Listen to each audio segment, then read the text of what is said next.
And then they have cans of soup. And they throw the cans of soup. That's better than a brick because you can't throw a brick, it's too heavy.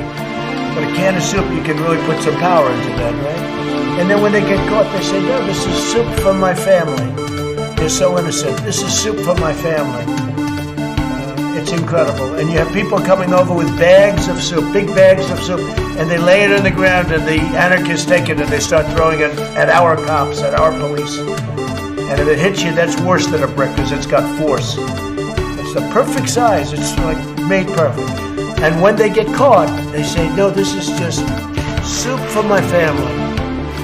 And then the media says, this is just soup. These people are very, very innocent.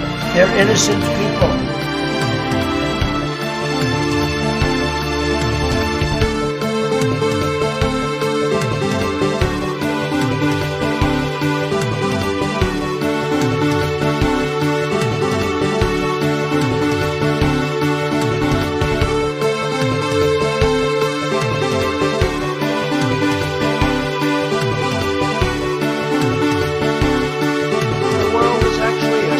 Piece of the universe, right? The world is actually world is actually a small piece of the universe. Small piece of the universe, right?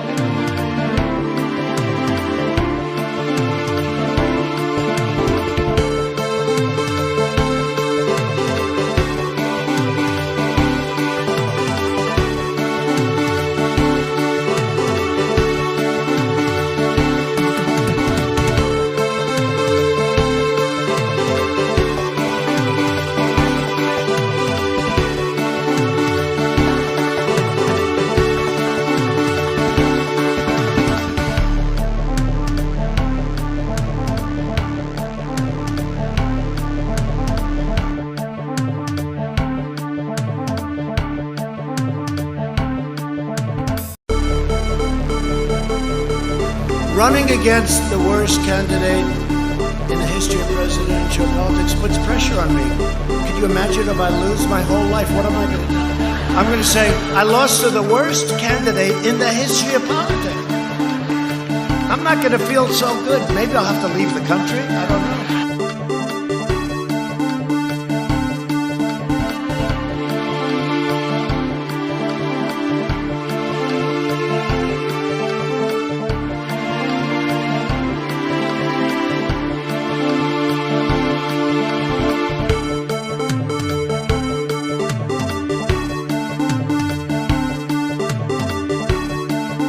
Early in the morning, they went to the table with the black robe, the black shield, and they pulled out the votes. Those votes were put there.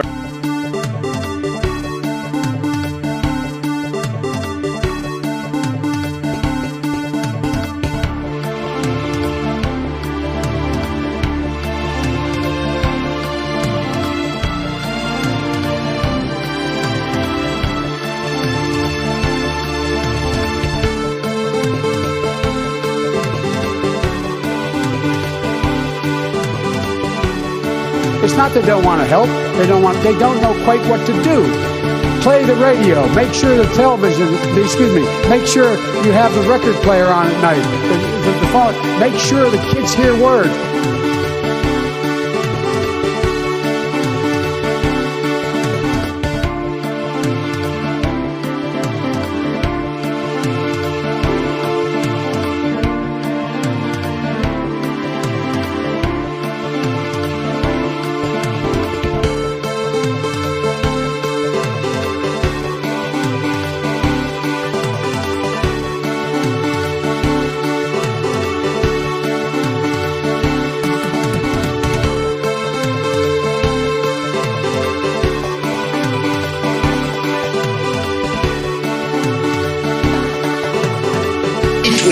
That was an opinion of somebody, and that was a retweet.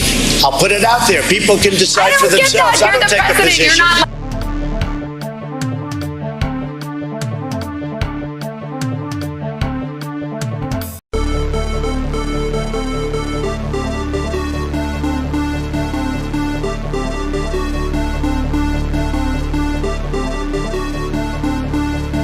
Really, how many people do that? You mean they moved out and then they said, "Ah, the hell with it, I'll move back in." You know, It doesn't sound like a very normal. You mean they moved out, and what? They missed it so much that they wanted to move back in? Yeah, it's like it's crazy. Well, and then.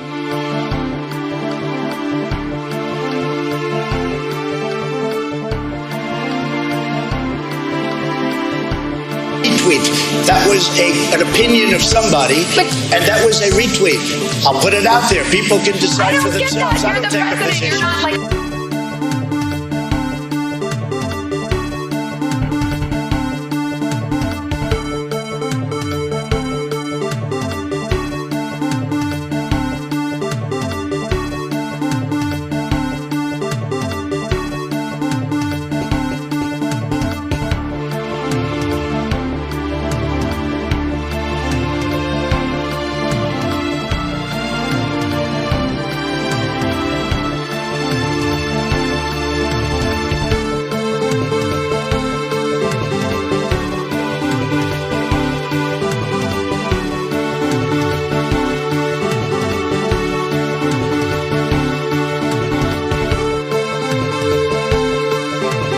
Bottom line, the American dream, the great American dream versus being a socialist hellhole.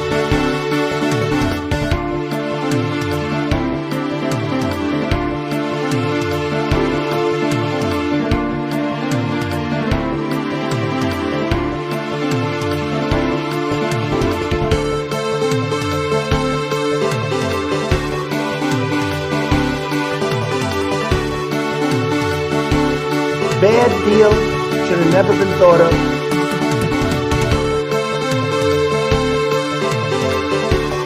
The reason the market is doing what it's doing is people are sitting at home getting the checks from the government, okay? And this fair share is a bullshit concept. This fair share is a bullshit concept. It's just a way of attacking wealthy people.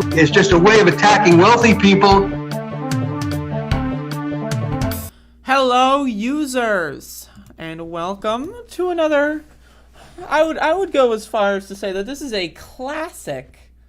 This is another classic episodic experience, folks. This is the Above It All program, the programmatic experience known as the Above It All YouTube show. Sometimes I put this show on other platforms, but it's mostly a YouTube show. That's kind of, what I do. But, this is a show. I got my hair sticking out. Look at that. This is like the couple of radical strands are just trying to get the hell away from this fucking hellhole. Look at this. Like, what the hell is going on here? I didn't even know that was happening. And then I look at myself in the fucking webcam and I'm like, whoa! There's something going. So let me go ahead and fix that. There you go, folks. So there you go. Oh, we got a show here today. Hopefully, people are doing okay. It is Saturday. It's the goddamn weekend. It's the time for the weakness to end, folks. That's right. It's the weekend. So be strong, be powerful, and all that kind of stuff. It's the there you go.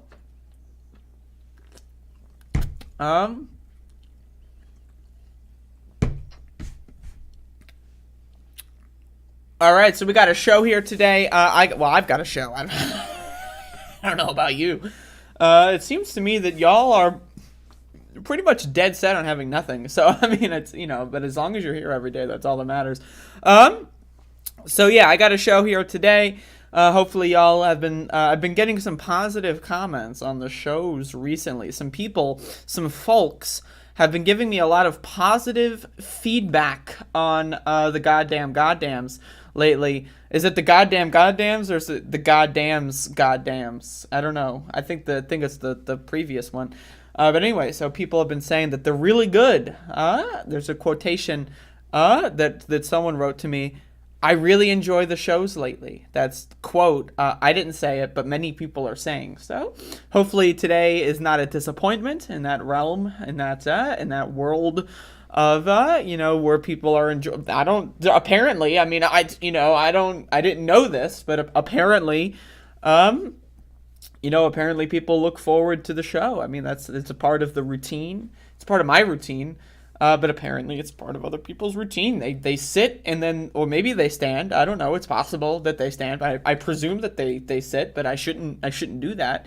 They will be in some, they will exist in some way, shape, or form, and they will be experiencing the program. And that's good. That's cool. That's interesting. That's super interesting.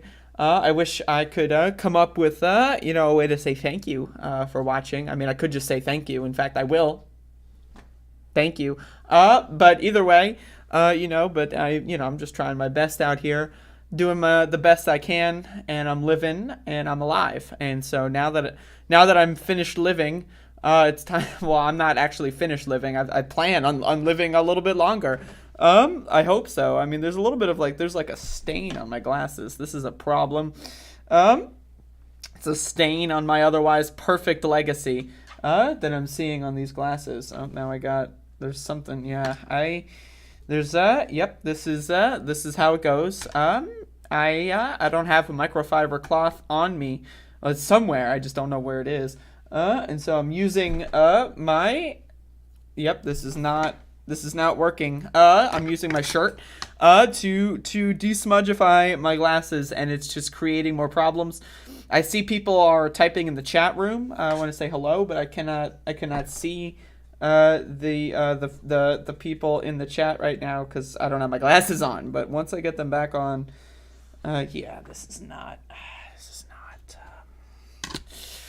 this isn't good, folks. This is bad. But I'm trying my best. I'm trying to live my life. Okay, there's a hair on here. I think it's a Max hair, but I'm just gonna have to deal with it. Can you see the Max hair on my glasses? Don't know. Hope not. But if you can, that's kind of that was on. It came out of Max's body. For those of you that don't know, Max the dog is a dog. In fact, he's coming over here right now. Maxie, come on. Max. Hold up, folks. Maxie! Woo! Woo-hoo-hoo! Look at him. It's Max the dog.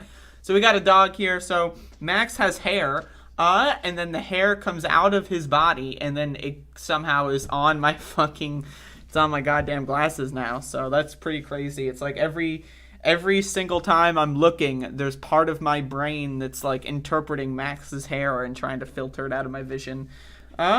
But this dog, he's underneath the desk right now. That's his new favorite spot.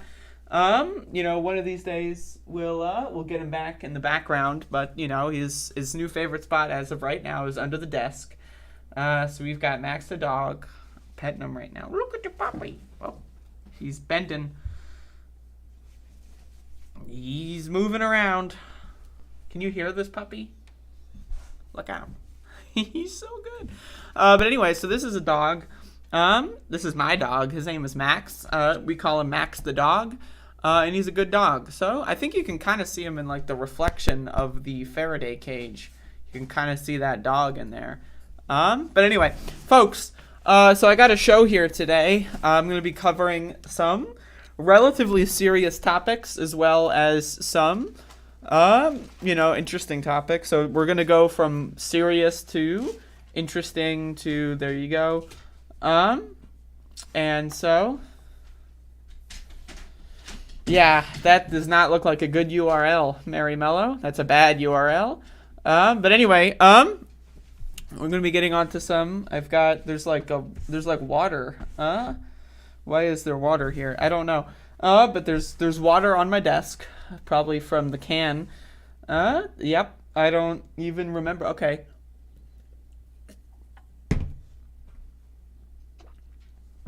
All right, folks. So I got a show here. I'm planning. I was planning on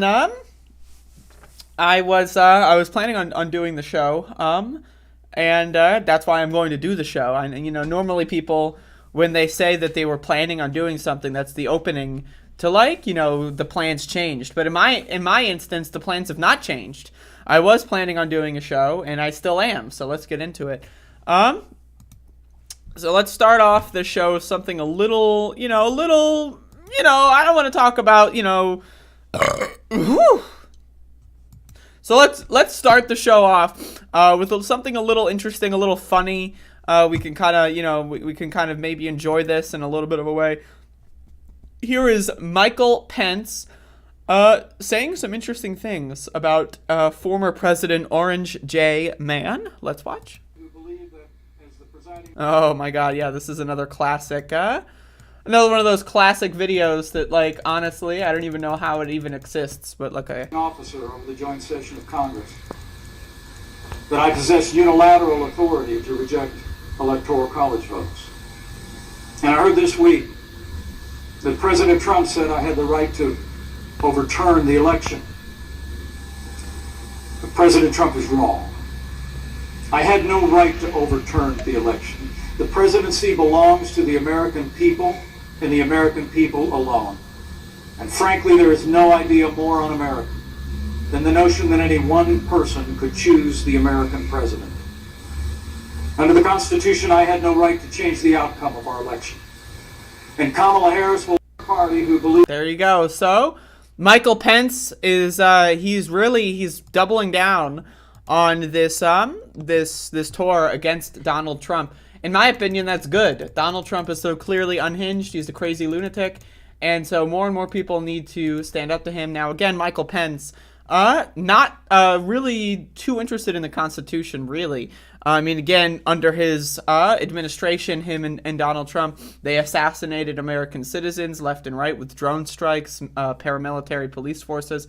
They stole record numbers of civilian property through the civil asset forfeiture process. Police, doing so. They tortured people. Just the classic, American stuff. So they don't really care about the Constitution most of the time. But for whatever reason, Michael Pence finds this to be the hill to die on. Again, Donald Trump lost the 2020 election bigly. He lost it epic style. In fact, he lost it so hard that, he should maybe consider fleeing the country. Running against the worst candidate in the history of presidential politics puts pressure on me. Could you imagine if I lose my whole life? What am I going to do? I'm going to say, I lost to the worst candidate in the history of politics. I'm not going to feel so good. Maybe I'll have to leave the country. I don't know. Maybe, maybe, right? So if we all hope and we all wish. But if Donald Trump is going to be fleeing the country, if he's going to be leaving the country, if he's going to be leaving the United States of America, I hope it's going to Guantanamo. So that's my hope for Donald Trump. Fuck that motherfucker. And also fuck Mike Pence, but it's fun to watch. And this is really fun to watch. So Mike Pence is definitely running. Mike Pence versus Donald Trump will definitely happen. In my opinion, I'm calling it now. Now, Donald Trump would steamroll these motherfuckers. In my opinion, I think so. But I do think that Michael Pence is gearing up for the 2024 run.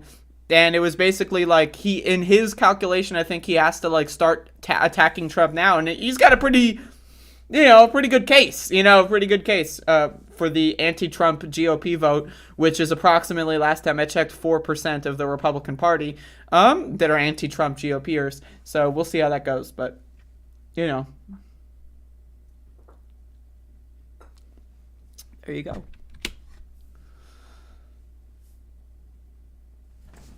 Lol, wouldn't it be great if the American presidency belonged to the American people and not our corporate owners and the military-industrial complex? That would be great. That would be fantastic. But unfortunately, that is not the world we live in. I am not well, but I am here. More info to come. Well, I hope you're okay.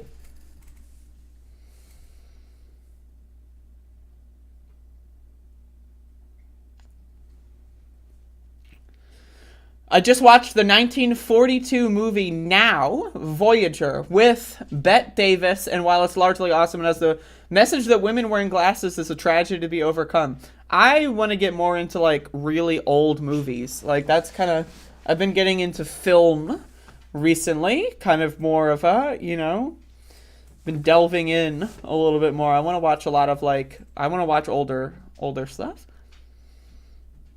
Like, how many movies are there in the history of the world? Like, is it possible for, like, a human to watch every movie?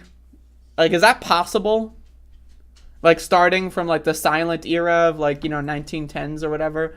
Like, is it possible to, like, actually sit down and watch every movie in chronological? Like, could I sit down and watch the first movie ever and then, like, watch whatever movie just came out yesterday? I don't know. Maybe. Maybe I should start that.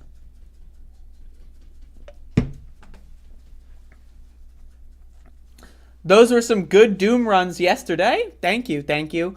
I'm having some bad runs right now from eating leftovers that were a bit too old and too spicy. So I'm reporting to you from the porcelain throne right now. Well, that's a darn shame to waste such good spice.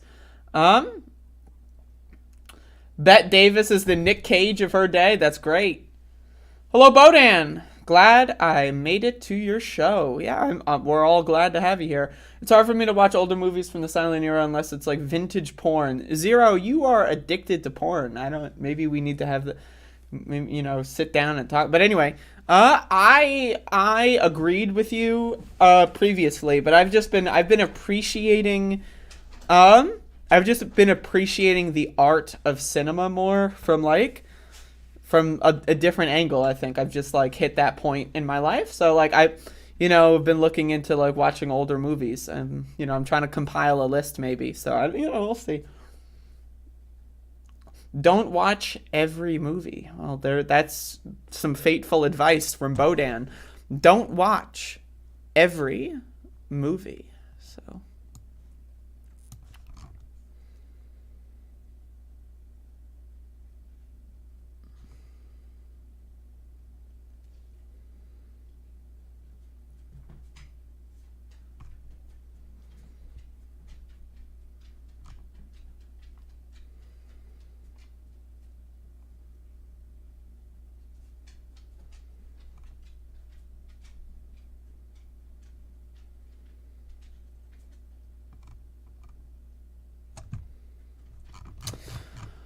All right, folks.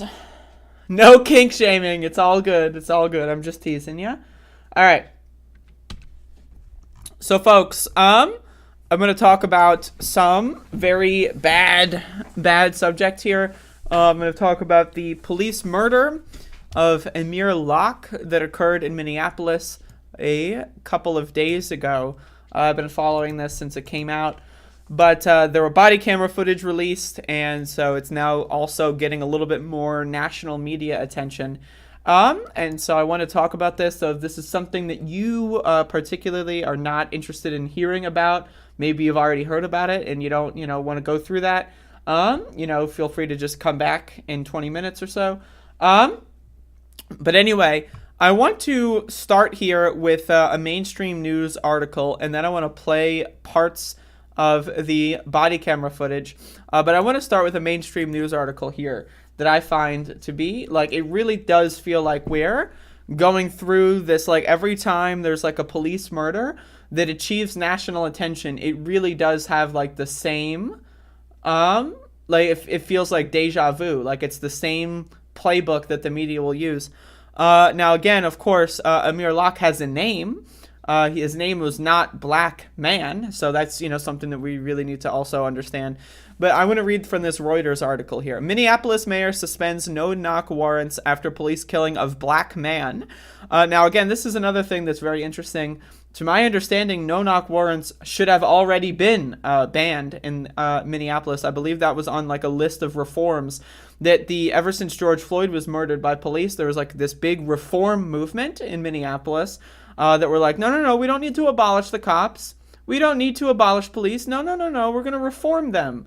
Well, those reforms are not working out too well. And again, we also knew that when George Floyd was murdered, Minneapolis police force was already in the midst of doing these big police reforms that started under the Obama administration, to my understanding. So there's always this bit, cops will always murder someone, and then there's going to be, outrage, abolish police, the correct defund the police, right? And then there's going to be people that swoop in, no, we're going to reform the police, we're going to do this, that, we're going to all, have the oversight and all that, and then they kill someone else, and then the same thing happens again. It's like deja vu every single time. So I want to read some of the details from this article, and then I want to play the body camera footage of the police. And so again, I don't I honestly don't like reporting this kind of stuff. I usually try I usually will talk about it a little bit, if like as an interstitial between segments, but part of me, it's like I really don't like talking about police violence, but also I feel compelled to do so at the same time because I do think it is an extremely important thing to understand, but it's also very depressing. So like sometimes, I'm not really in the mood to depress myself, but either way. Minneapolis Mayor Jacob Frey announced on Friday a moratorium of no-knock warrants after police fatally shot a 22-year-old black man during a raid on an apartment. Now again, this black man does have a name, which we'll be getting to into the second paragraph, but also the no-knock warrants were already supposed to be banned. They were already they had promised people that was in one of the reforms.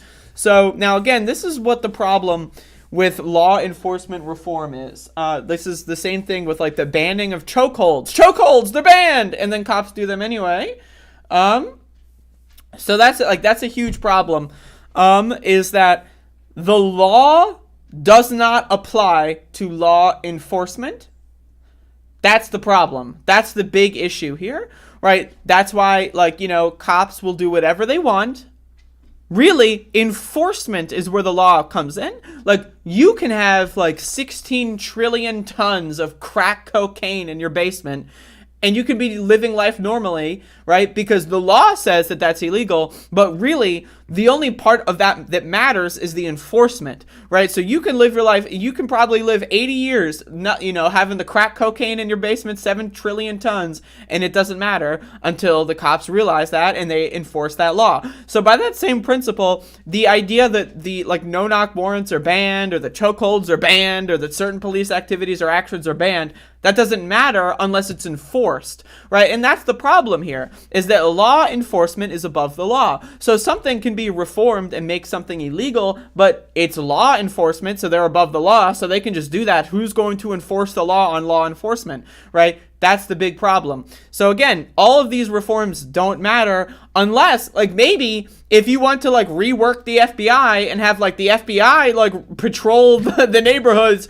to enforce the law on local police, maybe, that's a reform, but until there's actually law enforcement, right, until, law enforcement is actually held accountable, none of these reforms are going to matter. Now, again, 98.3% of police murders in 2021 had the cops not even get charged. So not only do most of the time that cops actually get charged, they get off. Sometimes they throw some sacrifices to the wolves, like Derek Chauvin or whatever, right? But most of the time they get off. But 98.3% of the time in 2021, when police murdered someone, there weren't any charges at all. So again, until law enforcement actually is able to be held accountable, all of these reforms don't matter, because they will just violate the law. There's going to be public outrage. No-knock warrants are banned again for the 17th time. And then, you're not going to know the names of who it is. And then it's just going to be shoved under the radar, under the rug. And then boom. Then 3 years later, the cycle will start again. Now, again, the details here are very interesting as well, and then I want to play the body camera footage as well. The Minneapolis Police Department released video and still images showing the man, Amir Locke, holding a gun as he twisted around beneath a blanket after being roused by officers who entered the apartment on Wednesday to carry out a search warrant. A search warrant. Folks, a search warrant, not an arrest warrant, not a murder warrant, a search warrant. Now again, also, the details here are just, Amir was sleeping on the couch, right? Amir was a legal gun owner, right? So, okay, if someone busts into your apartment, wakes you up, and you happen to have a gun nearby, and you're a legally licensed gun holder, and maybe, I don't know, maybe there's someone who might want to kill you, and you're that's the problem with a no-knock warrant.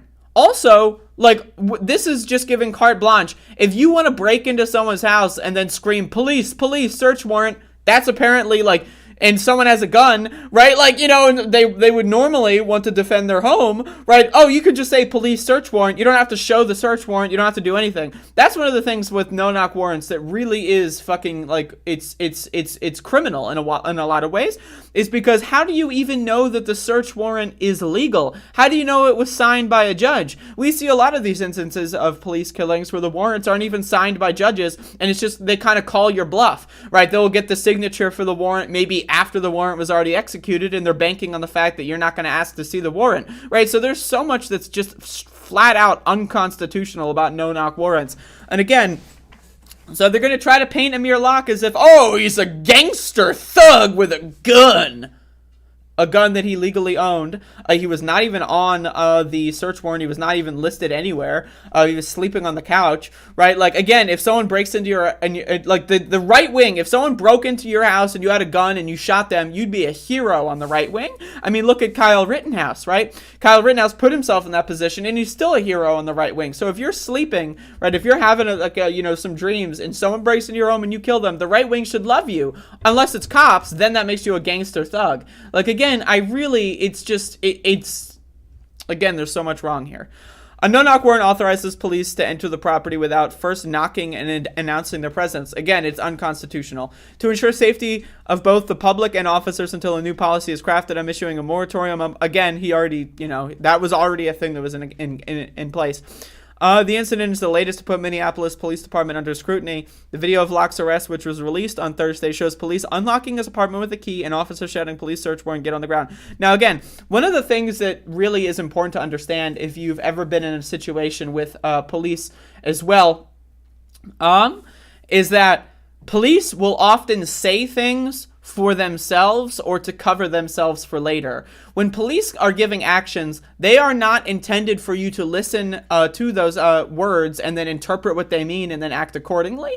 Now, for those of you that don't know, I've been swatted, right? So I've dealt with police. I've had police point guns at me, right? They have given me bogus commands. I know the whole walk backwards with your hands on your head while you're on the ground. I've been through that routine, right? Police will say things not with the intent for you to actually listen and then, respond to. They will say things so that later on, if they fuck up, they can point to the body camera and say, look, we said police search warrant. We said it. Now, does it matter if they heard it?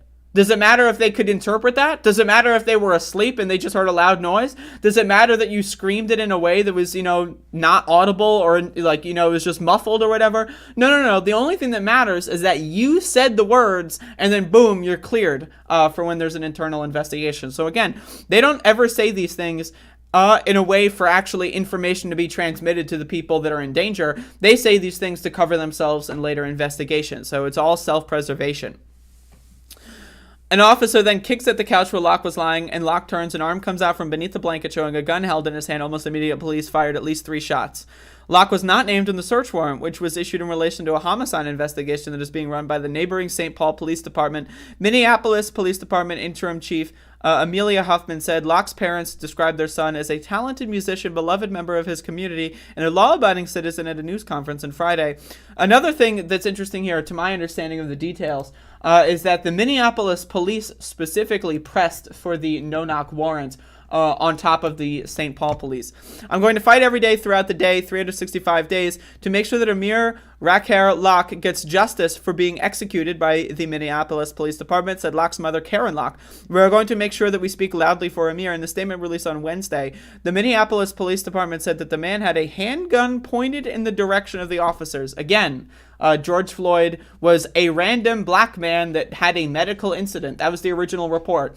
They will always, it's not, an exception. It's not 51% of the time. It's not even like a plurality. It's not like 34% of the time. Police will lie 100% of the time. Again, I need you to understand that. I need you to, if you're one of these weirdos, it's like, well, my uncle was my brother's brother.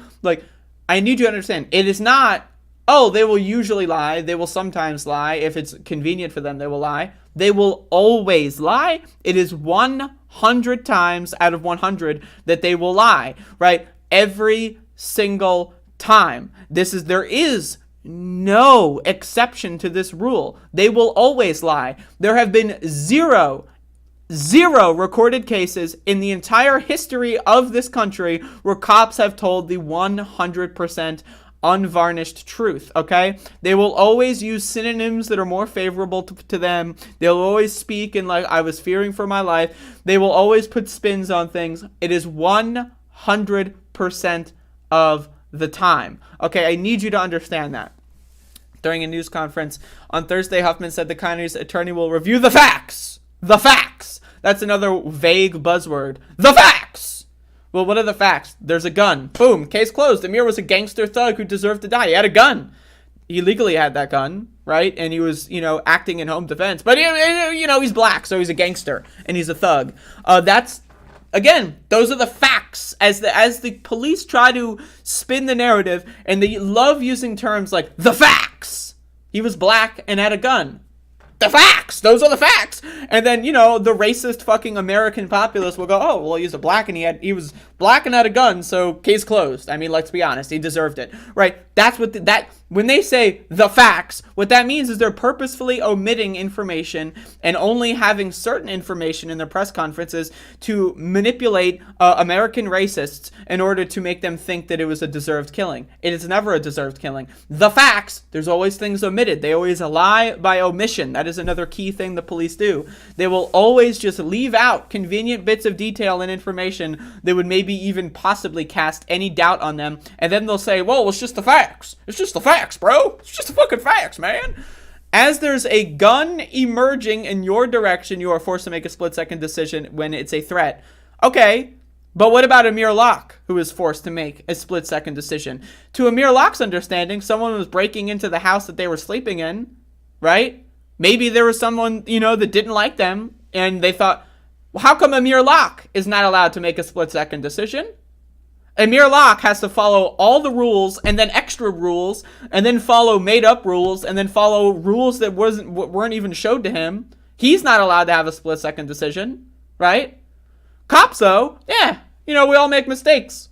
Sometimes I make a split-second decision when I'm, cooking, and I'm like, should I put oregano on this? Nah, and then sometimes I do. That's a split-second decision that doesn't matter. Who cares about that fucking split-second decision? When your split-second decision results in someone dying, it doesn't, there is no excuse. There is no split-second decision. Right? Like, what? What? Amir Locke's not allowed to have a split-second decision. He has to get murdered. He has to get fucking assassinated for not doing the right split-second decision. Cops, on the other hand, again, they did the wrong decision. They murdered someone, but that's okay. Ultimately, it doesn't matter because the cops are alive. What? In commenting on the search warrant and the homicide probe, Huffman said, it is unclear at this time how he was connected to blah, blah, blah. Unclear. What does that mean? That means you don't know what the fuck's going on. That's what that means. She added that the officers from the St. Paul's Police Department were at the scene later and had recovered possible evidence for the homicide investigation. Well, good lucky for them. According to the family's lawyers, Locke had no criminal history and legally possessed a firearm at the time of his death. In the wake of George Floyd and Breonna Taylor, the city of Minneapolis told the public that it was limiting the use of no-knock warrants to limit the likelihood of bad outcomes. Less than 2 years later, Amir Locke and his family needlessly suffered the worst possible outcome. Jeff Storms, another lawyer representing Locke's family, said in the case. So again, as I mentioned earlier, they had already said that they're going to reform no-knock warrants. But again, I want to show the body camera footage just so that you understand just how fucked up this is. So here's a video here that shows it in slow motion again. If you are not I'm trying to give you all possible trigger warnings here. Feel free to come back in 5 minutes and we'll cleanse the palate with something more interesting for the show. But this is slow motion what occurred here. And so I think it's very interesting to watch this. So they're opening the door. They go in, and then this is where they start screaming. You can hear them screaming. Now it's in slow motion, so it sounds funny. So they come in, they scream again. When they scream, they don't scream, we're the police, we're the police, we're the police, we're the police. They scream,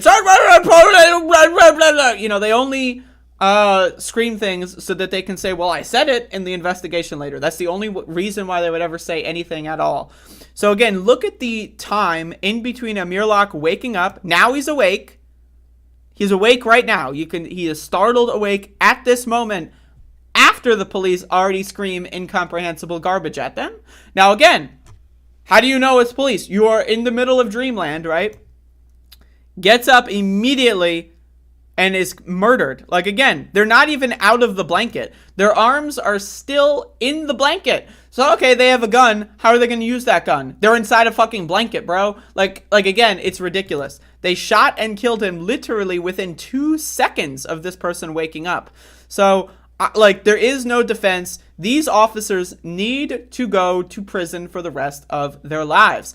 Now, again, as far as I understand, right, Donald Trump brought back federal executions, so why don't we support the death penalty for these cops? Now, again, I don't believe in the death penalty typically, but when it comes to police, fuck them. I don't see any humanity in police. Fuck them. Fuck them.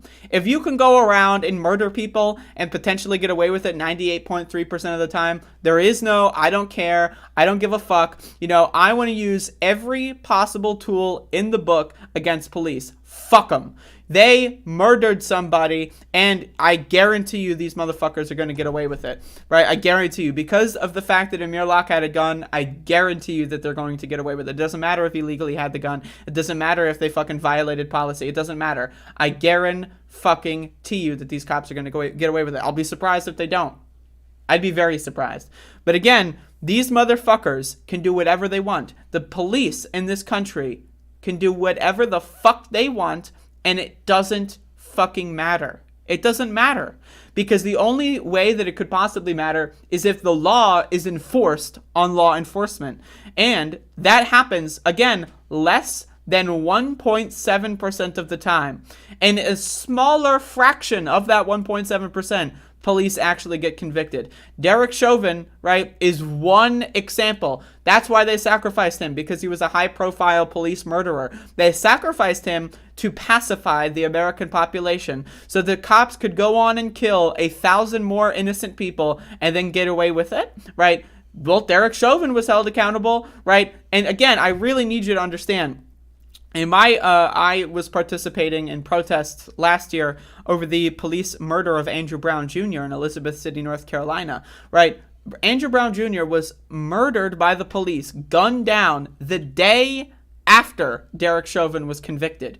So there was this big Derek Chauvin convicted, finally police held accountable. The whole country was celebrating. Woo! Yay! And then the day after that, Andrew Brown Jr. was shot and killed. So again, I need you to understand, it doesn't matter that Derek Chauvin was convicted. That is irrelevant. That was only done to pacify the American population. And it's great that Derek Chauvin was convicted. I'm not trying to downplay that that is a win in and of itself in the one small case of George Floyd. But systemically speaking, nothing has been done. Things are continuing to only get worse. And again, is anything going to happen to these officers? Did anything happen to the officers that murdered Breonna Taylor? No, except the one who missed. Remember that, folks. Breonna Taylor's murderers got off scot-free, except one got charges of, quote, wanton endangerment. How did they get those charges? They missed. They tried to murder someone and missed and shot the wall and, quote, endangered the neighbor.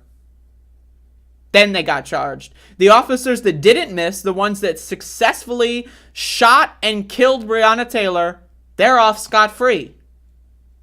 But the one who missed is the one who got charged. I need you to understand how depraved that is. Police are an unaccountable, paramilitary, fascist force, an agency very similar to the Nazis of the 1930s and 40s, and they will not ever be held accountable unless there is a massive change in the political consciousness of this country. And again, I don't, like, there is really anyone that would possibly even think of defending the police in this, in my opinion, should be in jail, because they're just horrible. Like, I'm supposed to be living in a society where someone who thinks that this is justified could be my fucking, like, cashier at a grocery store, could be the shelf stocker at a grocery. They might be driving a car in the lane next to me and they think that police murder is acceptable. I don't want to be in a society with these fucking depraved fucking lunatics. Jesus fuck.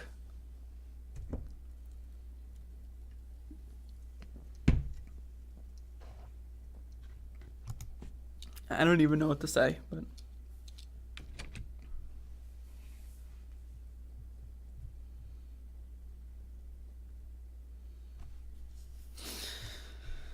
anyway, I want to move on from that segment. It was illegal because they did it before 7 a.m. Is that the case? According to the body camera, it's at 6:48 a.m. So I guess they were going to wait until the cutoff, but then they were a little too trigger happy, maybe.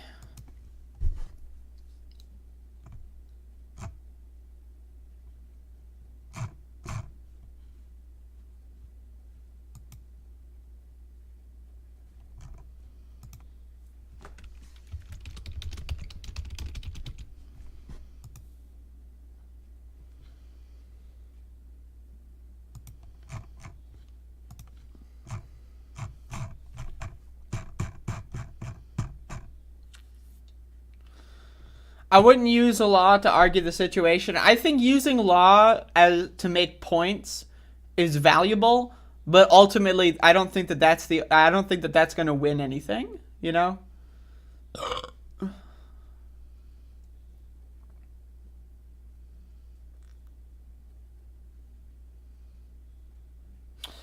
How are these not listed as crimes against humanity in the international court? Because the international courts are bought and paid for.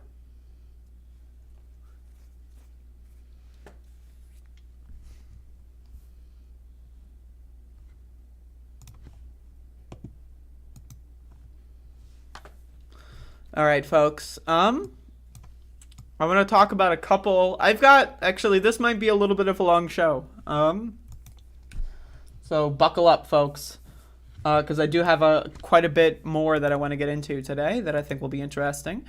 But let's get into some popcorn. I want to reset the palate here.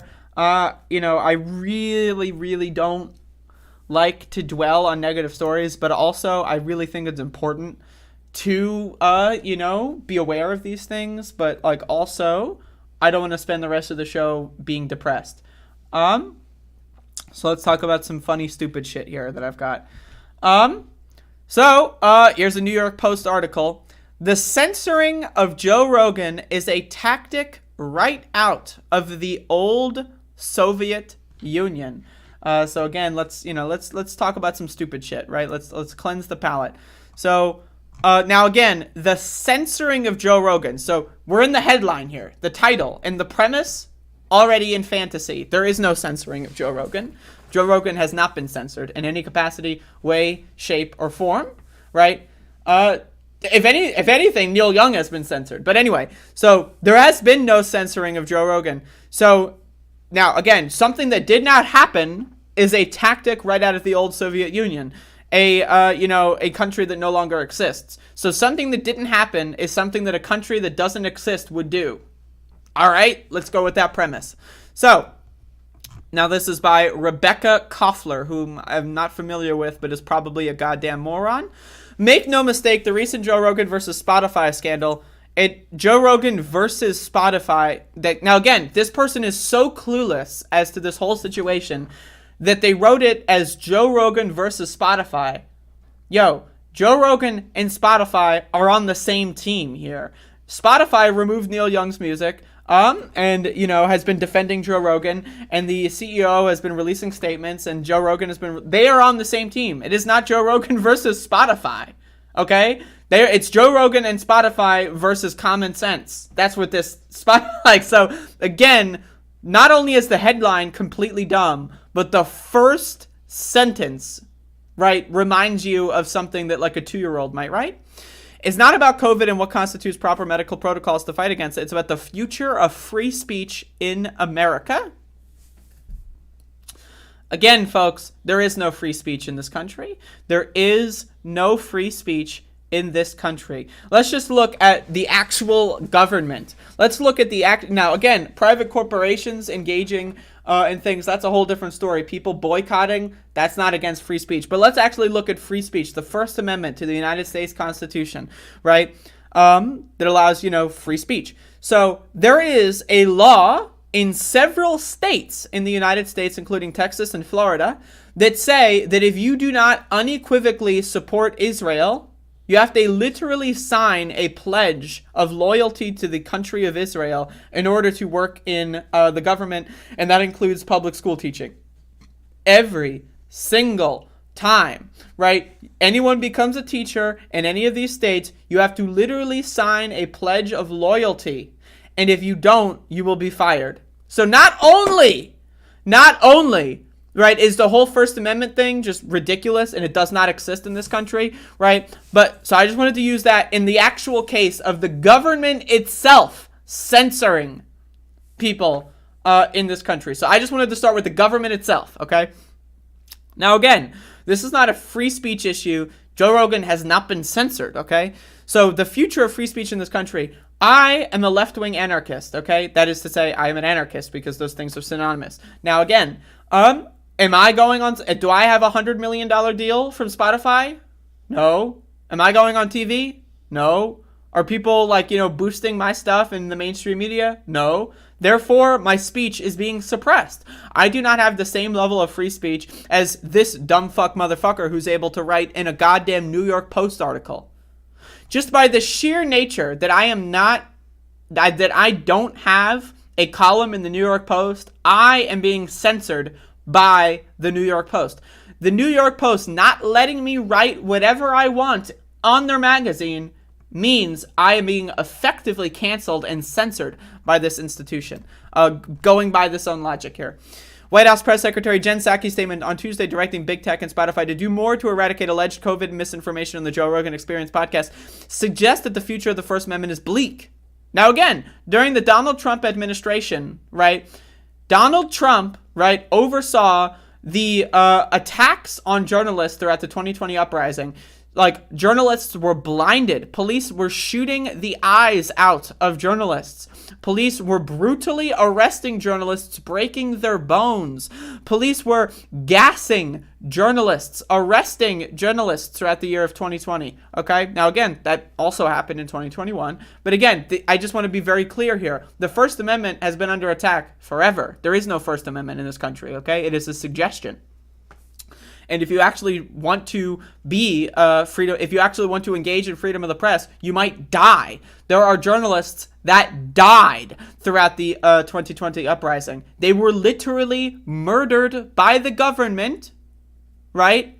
By trying to engage in their First Amendment protections of freedom of the press. They were murdered by the U.S. government. There is no First Amendment in this country, okay? That doesn't exist.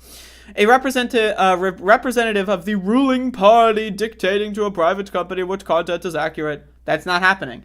If the government actually put their foot down and said, Spotify, do exactly what we want, then that would be happening. Them saying, this is where we would land on the issue. Again, I'm not defending the Biden administration. Fuck the Biden administration, right? But they're not, what? Like, that's not, the U.S. government has embraced the censorship, okay? The U.S. government has always embraced censorship. I mean, literally, look at what happened in the 1940s. There were Japanese internment camps. The U.S. government literally censored Japanese Americans, and in a lot of cases just Asian Americans, because a lot of people that weren't even fully of Japanese descent or weren't even of Japanese descent got caught up in this, right? So again, think about now all of a sudden the United States is censoring people. In the 1940s, they literally brought about concentration camps. The exact thing that they wanted to convince Americans that was so bad about Adolf Hitler's regime that they had to go into war in World War II. They convinced Americans, oh, look at the atrocities of the concentration camps. America literally had the same thing. So that's censorship. That's fucking censorship. How about the censorship of Native Americans and indigenous people? They've been censored. Their entire cultures of indigenous people of this country have been wiped out. Cultural genocide. Okay? Now, not to mention the physical genocide, the actual mass murder of millions of people and eradicating their entire, cultures and populations. That's a whole different story. But also cultural genocide, just on the free speech angle. There was an entire giant, multicultural civilization of people living on this land before white people came here. They got censored by the United States government. right? So the idea that Joe Rogan being criticized by a musician or 2 or 3 or 4 maybe, and maybe the U.S. government is like, yeah, we don't like that. That's not censorship, okay? So again, the person who wrote this is a goddamn moron. Just like the Soviets, the benevolent authoritarians want to protect you from bad influence of the Rogan-type rogues. Joe Rogan has the most popular podcast. It is more popular than cable news in the fucking goddamn country. Honestly, some would even say the most popular podcast in the world. How could he possibly be rogue? He's not rogue. What? The most popular podcast in the country is actually underground? Huh? What? I am underground. I am rogue. No one listens to what I have to say. I've never had a news piece in mainstream media, right? I've never been on mainstream media. I've never had New York Post articles read about me. I am rogue. I am underground. But hey, whatever. Consider that the Rogan interview deemed wrong-headed by American elites was not with some charlatan, but with a medical... Again, they're going to try to pretend that Dr. Robert Malone... Again, it's the 99% of scientists agree on something, and the 1% just disagree because they want to get a good book deal and get rich. Robert Malone... Oh, he's an accredited... No, he's not. Go fuck yourself. Malone's thought crime, blah, blah, blah. I don't even care. I'm not even going to read that garbage. Okay? As someone who grew up behind the Iron Curtain in the former USSR, I am all too familiar with the dangers of censorship, a hallmark of communist totality. Again, this is published garbage. If someone like this can get articles published and I can't, that's censorship. I'm saying there's a reason why repressive states like Russia and its predecessor, the Soviet Union. Again, Russia is a hyper-capitalist, fucking imperialist fucking hellhole. And they're going to pretend like Russia is like the modern... Russia is still communist in this dumb fuck motherfucker's world. What? Like, what? This is how the ruling class stays in power. Joe Rogan is the ruling class. I guess I shouldn't say that. But he, again, is extremely rich. He is extremely rich. He got $100 million for his podcast. And he makes millions and millions and millions and millions a year. Now, am I going to say he's ruling class? Nah, I'm not going to say that. But again, he is far closer to the ruling class than the dumb fuck that wrote this article. And that literally anyone reading this article could ever dream of being. Totalitarian states do not tolerate alternative viewpoints because they don't want their subjects to engage in critical thinking, which can lead to the end of their regimes. Now, this is just living in fantasy. Again, Joe Rogan is... I'm going to be honest with you. Joe Rogan is pretty much peddling what the Joe Biden administration wants, right? Freedom for everyone. Freedom to take the vaccine. That's what Joe Rogan's stance has been. Freedom. Don't get it if you don't want to. Now, in my opinion... we should have mandatory vaccines. I got my vaccine. I got 3 shots so far. I'm down to get a 4th. Whenever. But again, that's what the Joe Biden regime has been advocating. Vaccine choice. The Joe Biden mandate is get the vaccine or don't. And that was shot down by the Supreme Court. That's what the Joe Biden administration has been peddling. Freedom of choice. What? So Joe Rogan...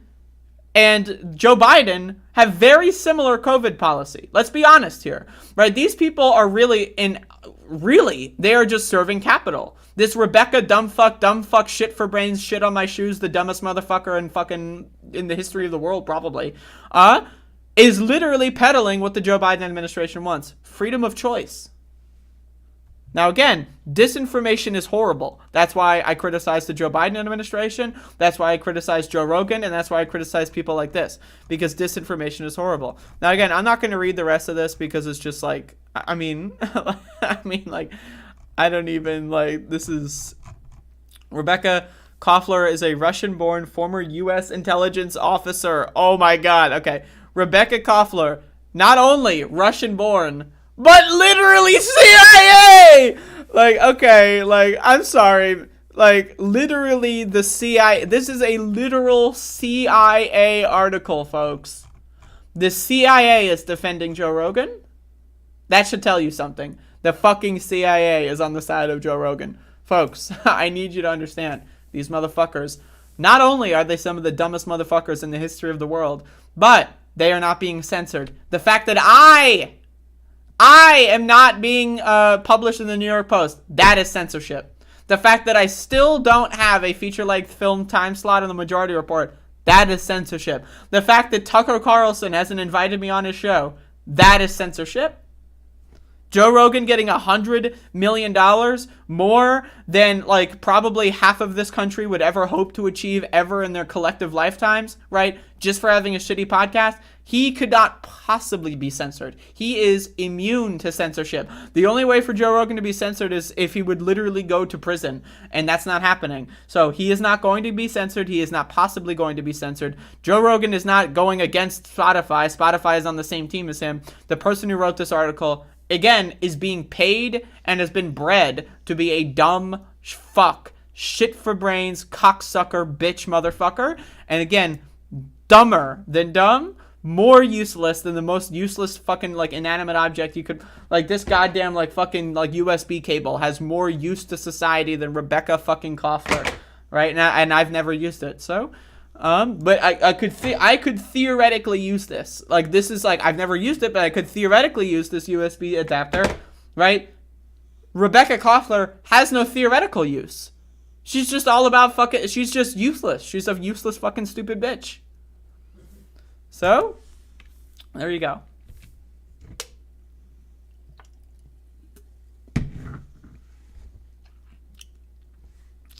All right, folks, we got more. Let's see what else mainstream media is trying to fucking sell us.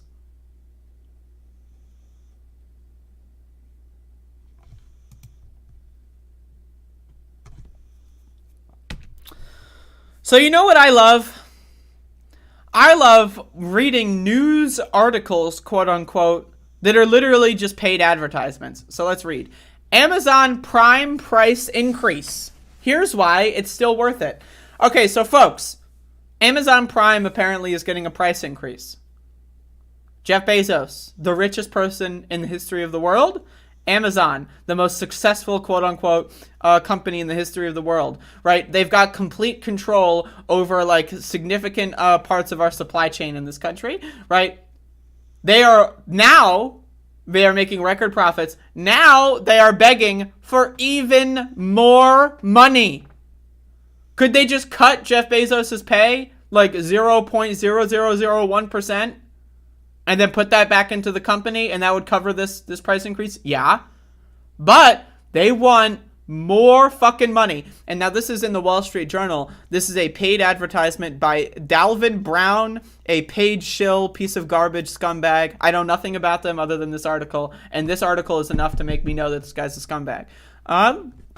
So again, apparently Amazon is up 13% today. What the hell? Is that even possible? In the stock market, is something able to be going up 13% on a daily chart in the stock market? Or is that like a weekly chart of 5 days? Okay, what the hell? Anyway, the cost of Amazon Prime just went up, but for many of us, the perks are likely still worth it. Amazon said Thursday that it's raising the price of the popular delivery and digital media service to $139 a year from $119 due to the continued expansion of Prime member benefits. Now, just from an angle of like I'm offering Amazon free advice here. You know, I would rather, from a consumer angle, I would rather have tiers, right? Keep the same tier and then have like Amazon Prime Super or like Amazon Superior Prime or Amazon Supreme as like a higher tier if someone wants to pay and access extra content, right? That is more logical than it just increasing the price on everyone. Now, again, I'm just saying that. Now, again, they increase it a little bit, right? Because most people will pay by the month because they can't afford annual payments that have, the discount. But they'll increase it a little bit so that people will be not likely to cancel. And then they're going to increase it continuously over and over. Netflix is also increasing their bullshit, so fuck you, Netflix.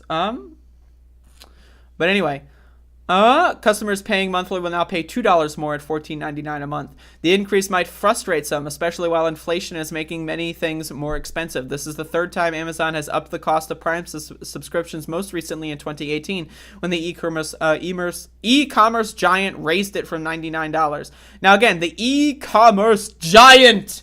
Like this language, this is ostensibly news. This is a paid advertisement. The e-commerce giant, like this language that's supposed to make you think that Amazon is some great provider to the human society that we live in. Like what the fuck? Opinion, when I'm distracted by this. Opinion, when asked what your pronouns are, don't answer. What the fuck is this? What? Maybe I'll read that after. I'm going to read that next because the Wall Street Journal is posting bangers, apparently. Anyway, while a 17% price jump is notable, Amazon has expanded its catalog of free music, videos, and games, blah, blah, blah, blah, blah. Now, imagine how many people that produce this content, are they getting paid well? Like the people that produce the movies and television for on Amazon Prime, the people that produce the music and the videos and all that, and the people, like, are they actually getting any of this? Where is, like, if 17% was the price increase and it went all to the people that were actually producing the content, maybe there would be, but it's not. It's going mostly to the CEO, right? It's going mostly to the people that have the big fucking ticket bucks, most of the people that have the highest shareholders, all that kind of stuff. So again, the level of service they provide is a lot higher than 4 years ago, and they're aligning Prime phase to reflect on the higher value, said Colin Sebastian, an analyst covering Amazon at an investment bank. Like, I don't even need to read this. You all know that this is bullshit. But again, like, I just, I know it's the Wall Street Journal, but I just saw this, and I was like, okay, this is, Amazon Prime is going up, but it's totally worth it, bro. It's totally worth it. Wait. Opinion, vetoing a black woman judge. Why? Because she's black? You don't even know who the judge is. Yeah, how do you... The Wall Street Journal is posting bangers today, folks. Holy shit. But anyway, goddamn. That's cringe. That's all I can say is it's cringe. It's just cringy. Now, speaking of cringe, let's get into this one, right? Okay.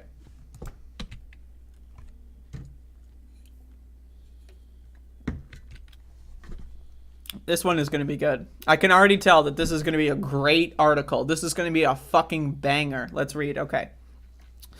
This is Wall Street Journal opinion. This is by Colin Wright. When asked what are your pronouns, don't answer. A seemingly innocuous question must demand for conformity with a regressive set of ideas. So Colin is, let's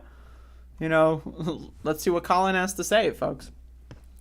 What are your pronouns? Is a seemingly innocuous question that has become increasingly common. Pronouns are now frequently displayed prominently in social media bios, email signatures, and conference name tags. Vice President Kamala Harris features she/her pronouns in her Twitter bio, and Transportation Secretary Pete Buttigieg includes he, him, and his. Then there is the singular they, them pronouns used by non-binary people who identify as neither male nor female, as well as a growing list of bespoke neo-pronouns such as ze, fey, fair, and even stranger noun self.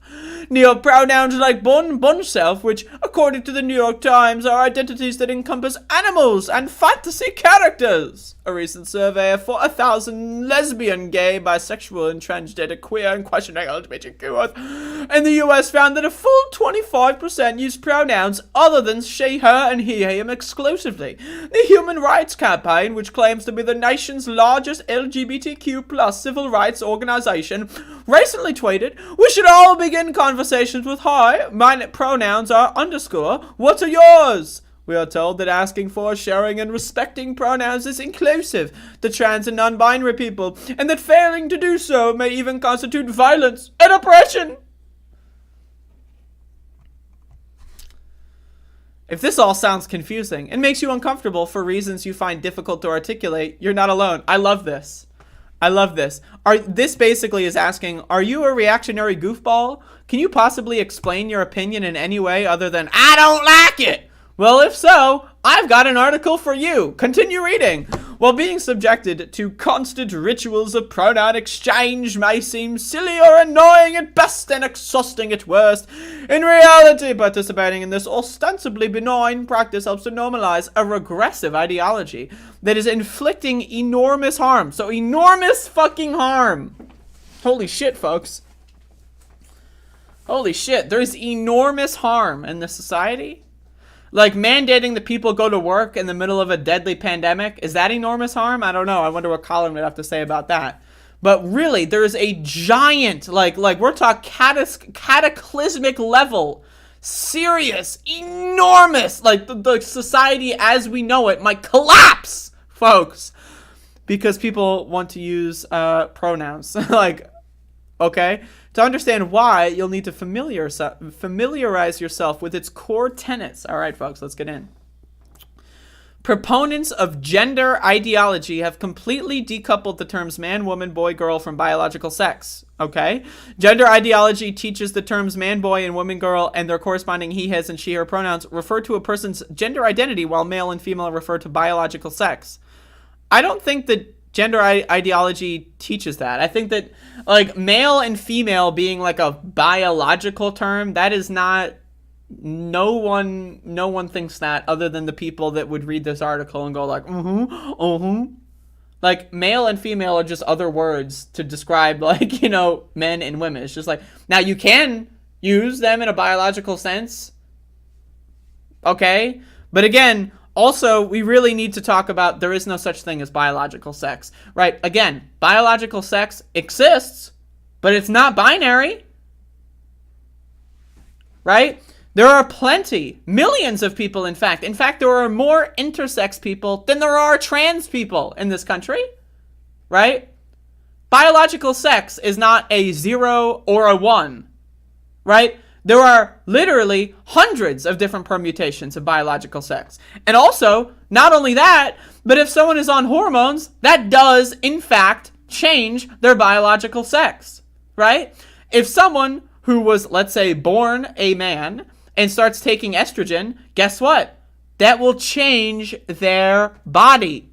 They will develop a different set of secondary sexual characteristics. Now also, guess what? This person is alive. They actually are alive. Like, what is biology? It's the study of life. So not only is this person changing their sex, but they're also alive. And so therefore their biological sex changes. Now again, this idea that biological sex essentialism is there's only one and there's two, there's 0 and 1, there's male or female. It's wrong. It's always been wrong. In the same way that people literally used to think that there was no such thing as Neptune or that the sun revolved around the earth, guess what? They were wrong, right? There was science that was developed that disproved those theories. We now know that Uranus exists. We now know that the Earth revolves around the sun. These are new things that we learned, right? Before genes were discovered, before DNA was discovered, like 100 years ago, think about this, 100 years ago, there was no such thing as DNA. There's no such thing. No one knew. Does that mean DNA didn't exist? No. It just meant every single human being on planet Earth had no relatively any concept at all about DNA. It didn't exist as far as humans are concerned. Does that mean that DNA wasn't real? No. It was always there. Like DNA always existed, right? Again, science is always developing a new understanding of the world. The world isn't changing. Our understanding of the world is what's changing, okay? So I need you to understand. There have always been trans people, right? You can go back and look at societies, like especially indigenous societies in this world, right? A lot of them have multiple genders. There are current societies that exist right now that have multiple genders, 3 or more, right? That are not even remotely tied to biological sex, as this article is going to try to put them into those categories, right? Intersex people have always existed, right? So biological sex essentialism has always been a fantasy. It's a myth. This article, you might as well be reading an article that says that this a creationist article that says the evolution doesn't exist and that God created man and woman, and that's what this is. This is modern day creationism. This is modern day creationism. That's what this is. They literally believe in a mythologized fantasy narrative about how human beings are formed. This is modern day creationism. There is no difference between humans and dinosaurs walked on the same earth and this. Men and women are the only biological sexes. If you think that, No, you're a dumb person. You're a dumb motherfucker. Now again, in the same way that if you don't believe in gravity or think the earth is flat, you're a dumb motherfucker. We learned. We have more info now. We are not living in the year -7,000, okay? The earth is not flat. We know this. We have scientific tests to determine this. Sex is not binary. We know this. We have scientific tests to determine this. So again, this is like the same people that are like, Pluto's still a planet. Except imagine if, Pluto had thoughts and feelings, and them going out there and doing this weird conspiratorial garbage actually affected people's ability to live, right? Again, it's one thing.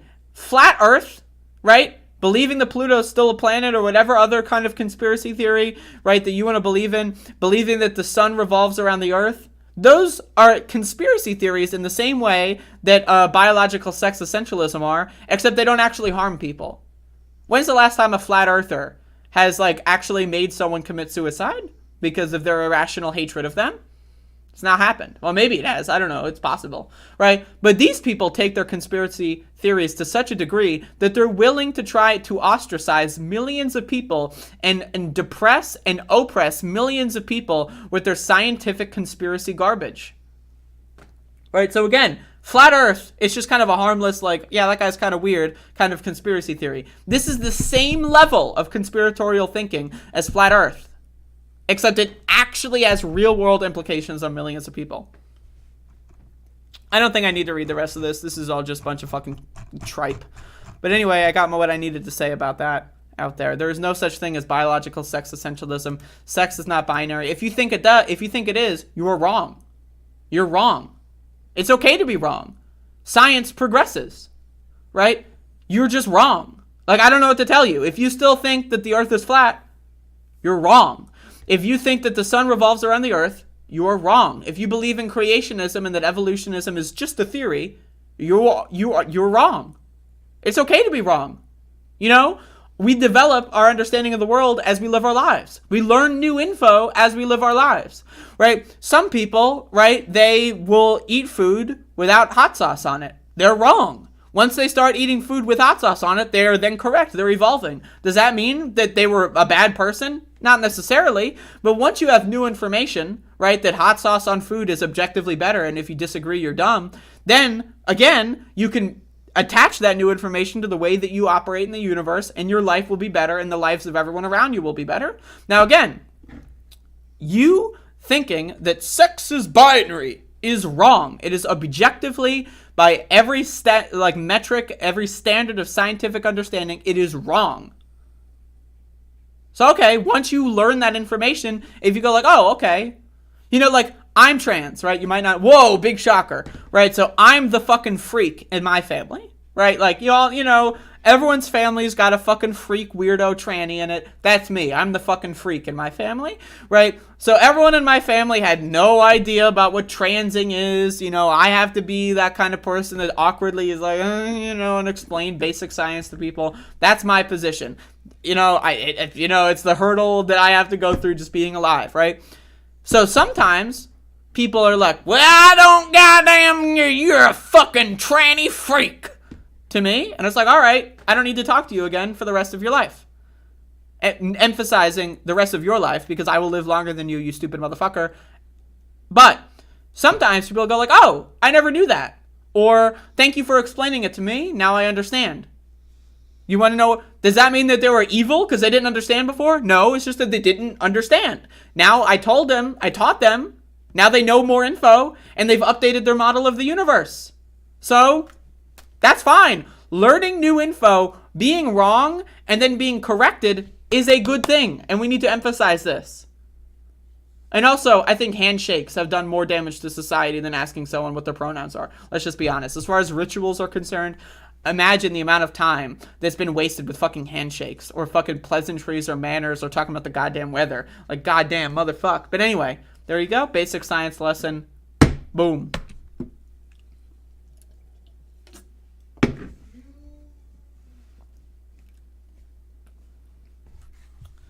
All right, folks. We got some more shit. This is going to be a long show.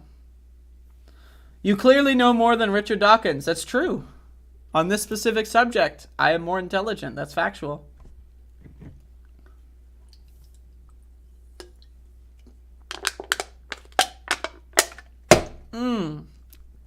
All right, folks. So I got 2 articles here. Well, 2, I guess, segments that I'm going to do back to back here. And then I've got 1 more. Yeah, so I've got 3 more segments. 2 are very related, and then 1's a little bit more of a fun one.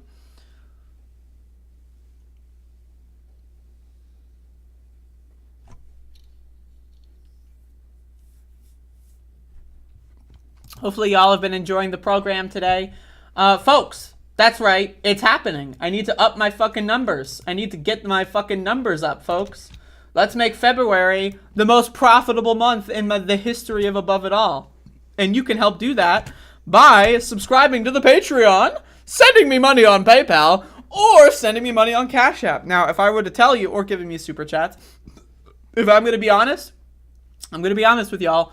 Cash App is my preferred. If you have access to all of these methods of payment, and it's just like whichever one, they're all as easy as each other. Do whatever is easiest, right? But if they're all as easy as each other, I do prefer Cash App. That would be the easiest for me personally. And that would be the most immediate for me, and that's the most feeless as well. So, you're giving us the shortest month to try to break records. That's exactly correct. According to every university biologically textbook is taught in STEM fields, you are unfortunately incorrect. Yeah, Casper, you are wrong on this one. And I know you're just doing this whole like, oh, I'm just asking questions. But university biology, again, guess what? If you're talking about a university biology textbook from 1974 when you went to college, okay, maybe. But again, we're talking about updated science. We're talking about keeping up to date with new developments. It is factually true that sex is not binary. Again, if you were to explain intersex people, trans people, or hormones and how hormones change your body, okay, like, and how that falls under this binary thing that you think exists, I'm listening, but you haven't. You were just saying, you're wrong, tranny, that's all you're saying. And it's not like, again, this is my life, okay? Like, I know that you've probably never had a conversation with a trans person in your life because, you're sheltered. But I live this every day. I've had people come in with every possible anti-trans argument under the sun. I'm just citing textbooks from 1934. This is what my daddy's daddy taught me. What's in your pants? You tranny. I've had every single possible interpretation and permutation of whatever it is you're trying to sell. I've had it all, right? I've experienced every single one. So if you want to think of something new, okay. If not, I'm not interested in having you on the show.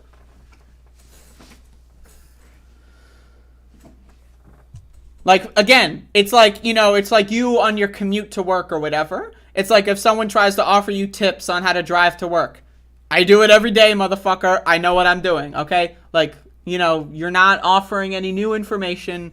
You're old, you're dumb, and you're misinformed. Now, again, if you want to say sorry, that's fine. The door's open. But whatever you're trying to sell me, not going to buy. But what I am going to buy is this. So, the GOP declares January 6th attack legitimate political discourse. The Republican National Committee voted to censure Liz Cheney and Adam Kinzinger for participating in the inquiry into the deadly riot at the Capitol. Folks, I need you to understand. 14th Amendment, Section 3. The Republican Party has now officially declared itself as a terrorist organization. Now, again, the Republican Party has been a terrorist organization for a while now. But as of this is it. This is the news article. This is the moment in time. The Republican Party has declared itself as an open and proud terrorist organization. Now, what do we do about this? I don't know. The Democrats aren't going to do anything about it. They're not going to enforce the 14th Amendment and ban them all from Isn't it interesting? The Republicans in the 1850s, right, during Reconstruction, the Republicans were the good party, right? They wrote the 14th Amendment. And now the Republican Party has been taken over by neo-Nazis and fascists. And they are not even, think about the cosmic irony of that, right? Think about the cosmic irony of that. The Republicans got these fucking post-Reconstruction amendments passed, and now their own party was taken over and dismantled and destroyed and turned into an open neo-Nazi terrorist organization. That's what this is. They have said, fuck the Constitution. 1860s was Reconstruction, my apologies. Fuck the Constitution, they said. Fuck the 14th Amendment. Fuck the Constitution. Fuck democracy. Again, there is no democracy in this country as it is, but that's a whole different segment. Fuck the voters. Especially fuck black voters and women voters. Fuck them all. We are out and proud terrorists.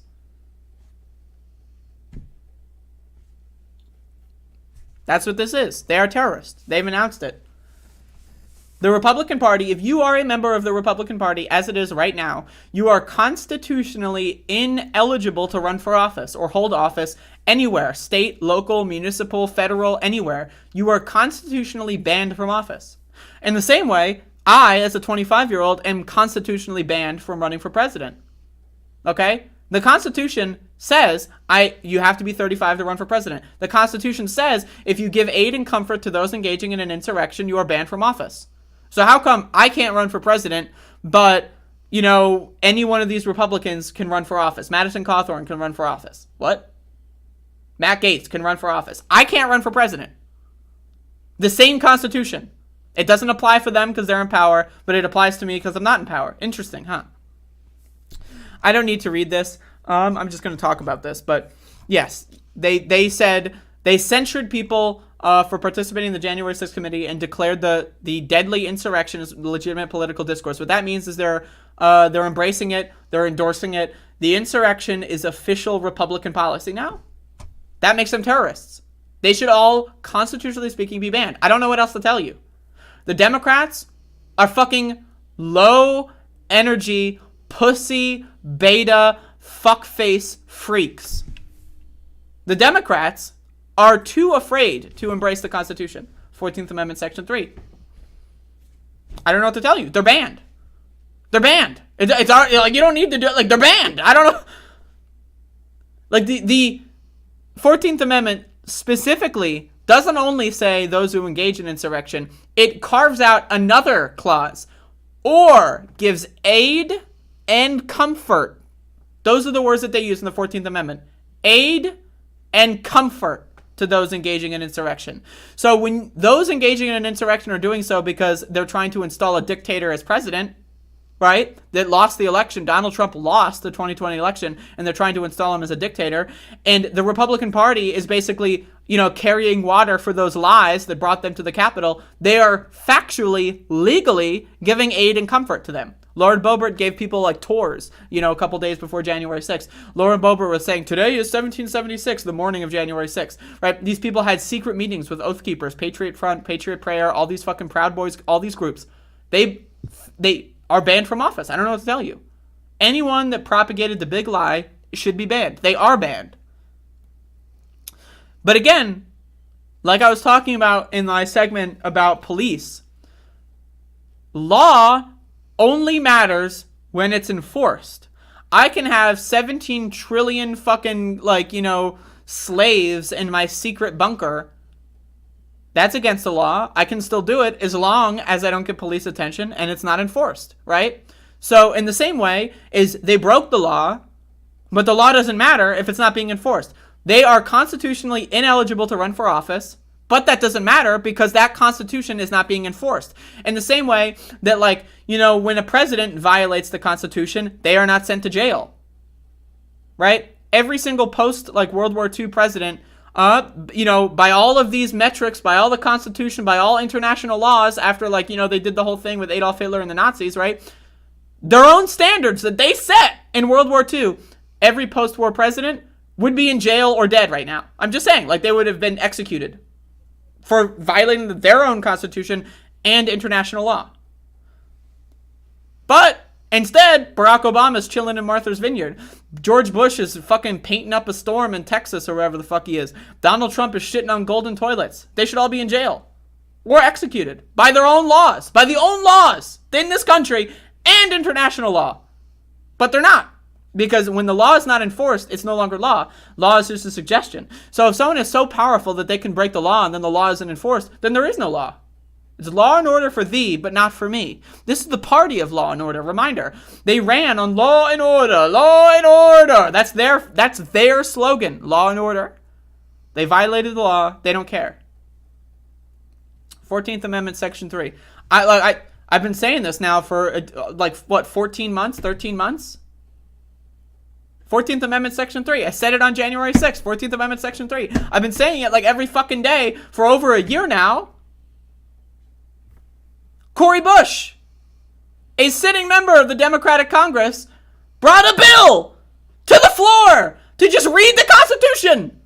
Like the bill was like, let's just all read the Constitution, specifically the 14th Amendment. Nah. Nancy Pelosi said no. The Democratic leaders, Joe Biden, said no. Joe Biden went out there and praised Mitch McConnell the other day, the leader of the Republican Party in the Senate. Praised him. Oh, he's a great friend. The leader of a terrorist organization. That would be like if George Bush was like, yeah, Osama bin Laden's my, we're buddies. We play poker. What? The leader of a terrorist organization is your best friend? Are you joking? Is that a joke? Huh? Again, there is no law when law is not enforced. It's that simple. There is no law. It's all fake.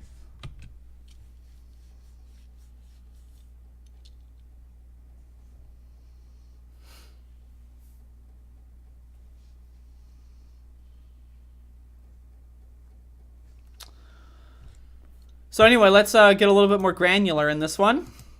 Madison Cawthorn, everyone's favorite Nazi, went out there and said this. This is a very interesting statement.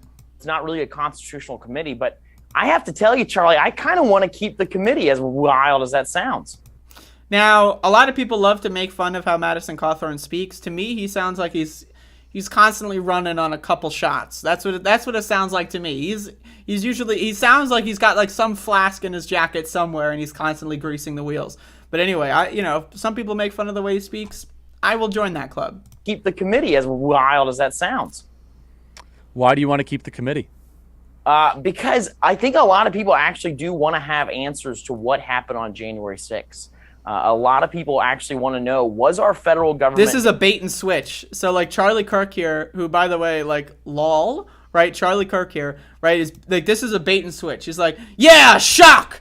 Madison Cawthorn supports January 6th committee. And then it's going to be, yeah, but because we need to know what the Antifa and the feds and the black people were up to. Actually do want to have answers to what happened on January 6th. A lot of people actually want to know, was our federal government involved? Was this a false flag operation used by the FBI, whatever three-letter agency you want to use? How many agents did we have inside, infiltrated in this crowd? What did Nancy Pelosi know and when did she know it? What did all of the Capitol Police... What did Nancy Pelosi know and when did she know it? What? Like, I'm sorry. What?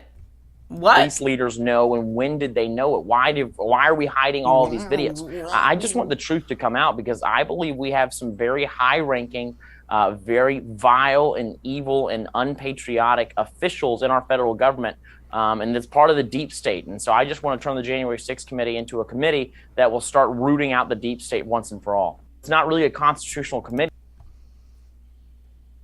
Folks, again, do I need to remind you, Madison Cawthorn, again, this is the first time I heard of him when he was running for Congress like 2 years ago. He went, again, this is his own words on an Instagram post, I think, or a Facebook post. He went to the Fuhrer's vacation home and had a great time. That's his post.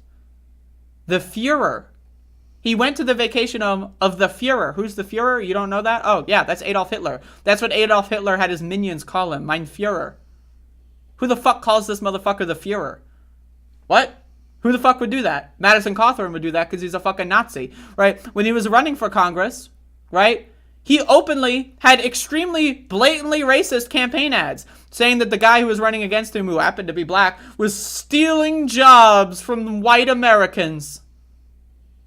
This guy showed up at January 6th and gave a speech. This guy met with Oath Keepers and Patriot Front and other groups like Proud Boys before January 6th.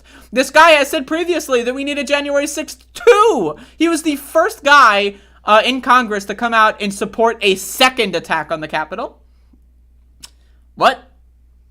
14th Amendment, Section 3. He's banned.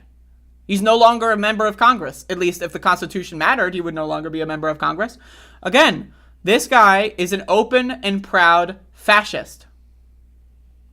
There is no, oh, but he's not really. Where's the armband? This guy is a Nazi. There is no, you can't call Adolf Hitler your Führer and not be a Nazi. I'm sorry, man. What the hell? This is the state of the Republican Party. And the Democrats, once again, doing nothing. Joe Biden, if I were president and I saw this, I'd be I would say 14th Amendment, Section 3, get this fuckface out of here. Joe Biden doesn't even know who Madison Cawthorn is. He doesn't care. He's tuned out. He's watching Leave It to Beaver on the television, listening to the goddamn record player, man. He is out. He's done. He's checked the fuck out. Yep, Madison Cawthorn is also a rapist. I believe there was a letter from his college like classmates or whatever. I think 200 plus people signed a letter saying that this guy was a fucking sexual predator.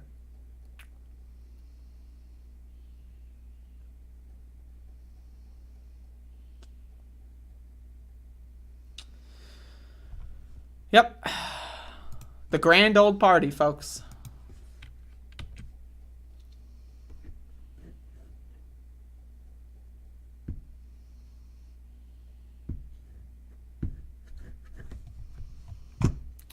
All right, folks, so we talked about some heavy subjects today, but I want to end this on something interesting. So anyway, folks, once again, I'm sorry, the powers that be, the corporate donors, my investors are telling me to do this. Need to fundraise. I need to fundraise. I got to hit the quota. So feel free, and by that I mean feel compelled, to give me money on PayPal, Cash App, or Patreon. If you do so, you might get something at some point. Maybe. It's possible. But also, you'll be helping me out. Right? I've got an anxiety disorder, right? So every dollar that you give me helps my anxiety disorder. Should I do that? Is that allowed? Is that weaponizing my mental illness? Am I allowed to do that? I don't know, but I'm doing it. I don't even know if it's allowed, and I'm doing it anyway. So, there you go, folks. Hit me up.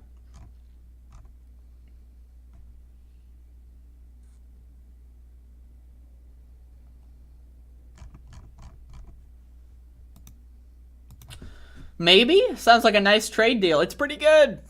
It's pretty good. What state is he from? North Carolina?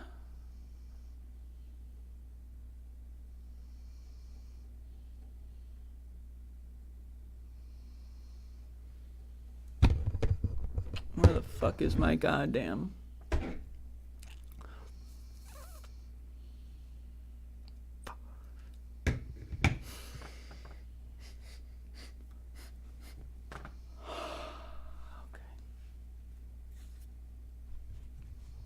All right, folks, we got one more article. This is from the National Geographic in the science section. Let's read. This was published yesterday in National Geographic, folks.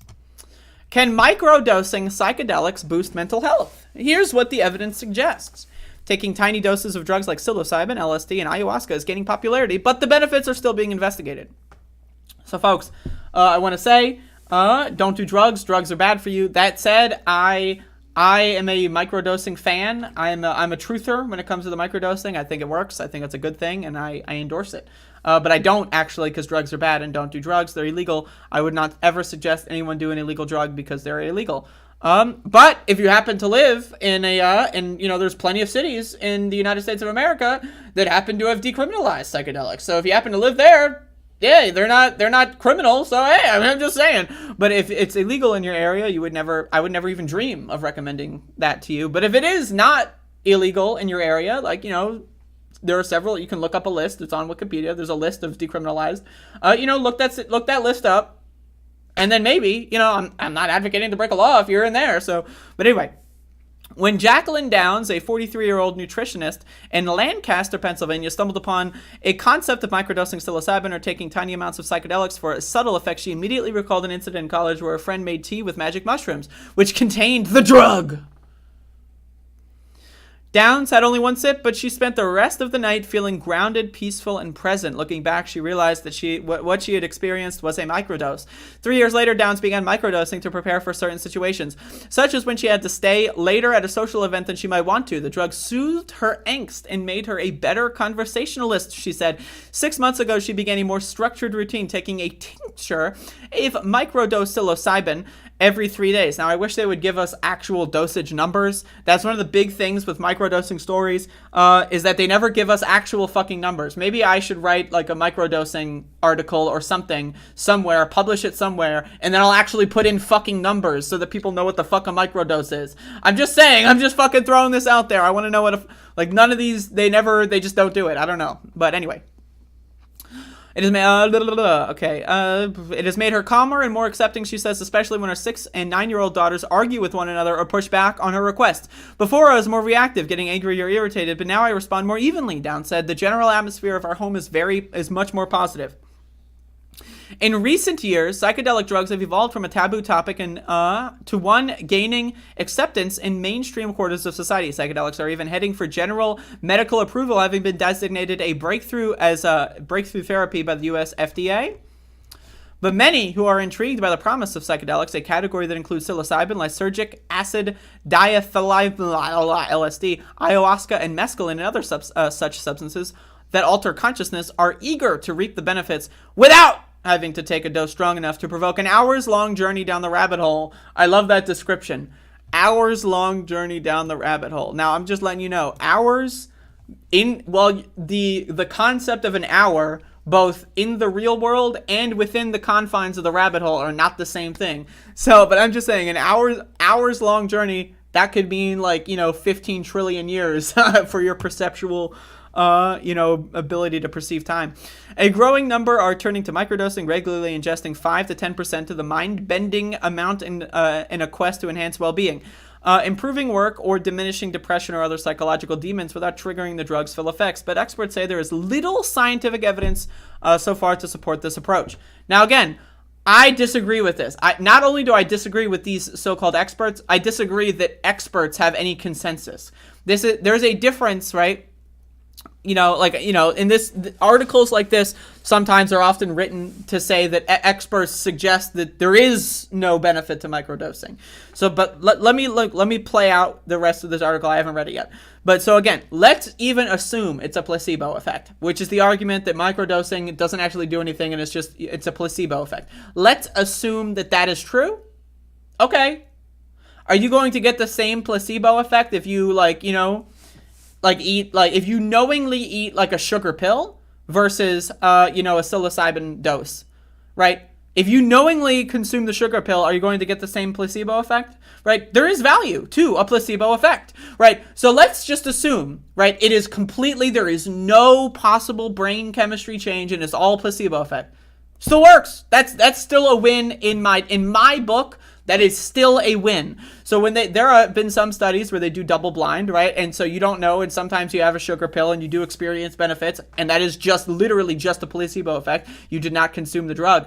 That's a win. That's a win-win. That's a huge win. Giant W as far as I'm concerned. So there is value in a placebo effect.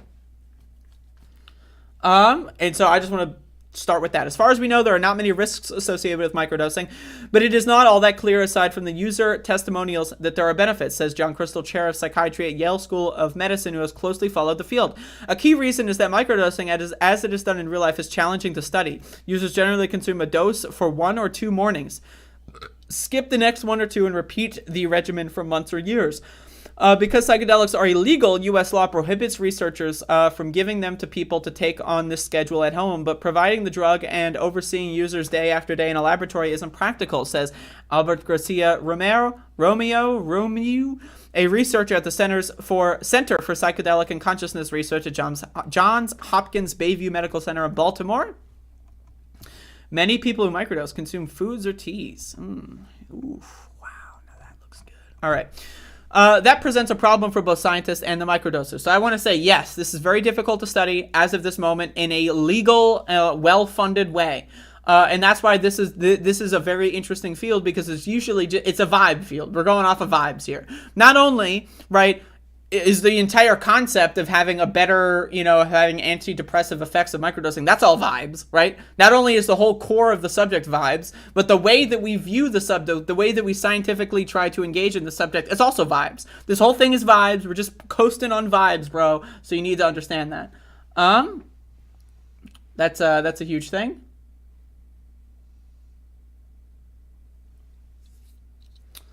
Blah, blah, blah. Okay, so a growing phenomenon. No one knows how many people in the U.S. currently microdose, although its popularity seems to be growing. An analysis in 2018 of a subreddit, or rather a Reddit discussion group devoted to microdosing, recording 27,000 subscribers in early 2022. The group had 183,000, so that's a huge increase. At a recent business conference focusing on psychedelic drugs in Miami, when an audience member asked how many currently microdose, hundreds of hands went up. When it first became popular about a decade ago, microdosing was hush-hush, with tech entrepreneurs and business people the primary users. It's always the rich that fucking get access to this shit, by the way. Fuck you.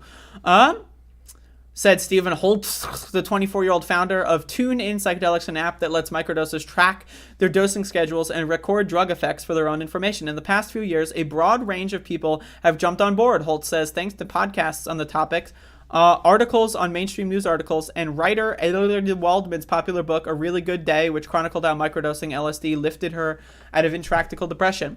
Erica Zelfand, a naturopathic physician in Portland, Oregon, says dozens of her patients currently microdose, mostly in a bid to improve their depression or attention deficit disorder. So again, there's lots of, that's one hell of a mushroom, let me tell you. High versus low doses. Let's read this part, okay. None of the current studies on microdosing reach standards that enable scientists to draw firm conclusions. This is another one of my problems, is microdosing is usually defined as whatever the person microdosing defines it as, right? It's a very vague and gray thing, right? So in my opinion, if you're taking like 1/100th of a gram of magic mushrooms, you're probably, like, that is such a low dose that there's probably no chance of any possible, perceptual effects. But if you're taking 1/10 of a gram, it's possible. If you're taking a 1/5 of a gram, which some people say 1/5 of a gram is a microdose in some people's world.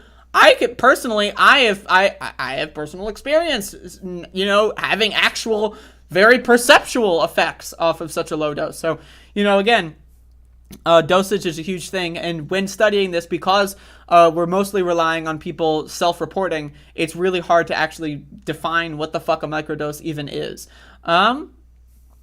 So, one potent list of synthetic psilocybin along with this little okay, so there you go. But these results can't be generalized to microdoses, says Matthew Johnson, acting director of Johns Hopkins Center, which has conducted numerous studies on high-dose psychedelics. A review of psychedelic research that Starr has published in January 2022 underscored problems facing studies that seek to discover both micro or high-dose effects of a psychedelic drug. Few large randomized trials have been done in humans. Again, you can't do it legally, so we're on vibes here. We're running off of vibes, right? This is the vibe culture here that we're dealing with. So here's the placebo effect. I don't need to read that because, oh my God. Making me horny. I don't need to read that because I already went into that.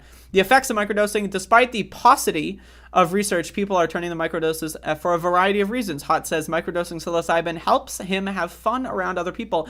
He suffers from social anxiety, so without the drugs and his mind constantly ruminates about all things he might say or do.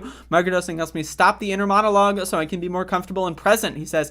He has had the same effect using high-dose psychedelics, which he first experienced in high school, but says the subtler effects of microdosing make it easier to incorporate into everyday life. You don't need to take a day off of work or have someone watching you Again, it's just to, participate in society. Many microdoses find it helps them with work. Dusty, a 40-year-old audio engineer in Philadelphia who asked that only his nickname be used, good old Dusty, says that a tiny bit of LSD he takes once a week to boost his productivity, desire to collaborate, and creativity on the job. For example, when setting up sound systems for live concerts, there are a million little problems that you need to solve every day, and there's not always a good roadmap. He says on days he microdoses, he notices he has a little extra excitement to solve a problem. Good old Dusty. Shout-outs to Dusty, my man. Others microdose to self-treat mental health conditions. Karen Gilbert, a 69-year-old retired nurse in Lopez Island, Washington, is hoping microdosing psilocybin, which she started in November, might help with the depression that she has suffered for more than 2 decades.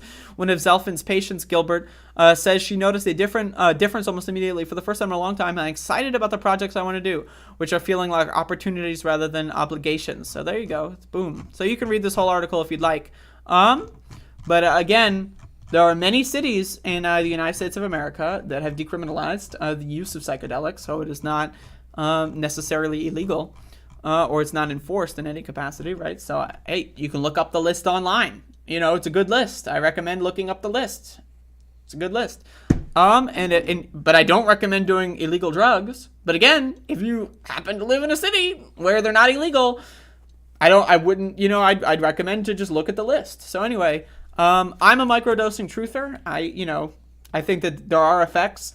But again, it's for the science. Because of the DEA literally just existing, right, and the federal government being garbage in this country when it comes to science and drugs and stuff, we're gonna see a lagging amount of official science research on this.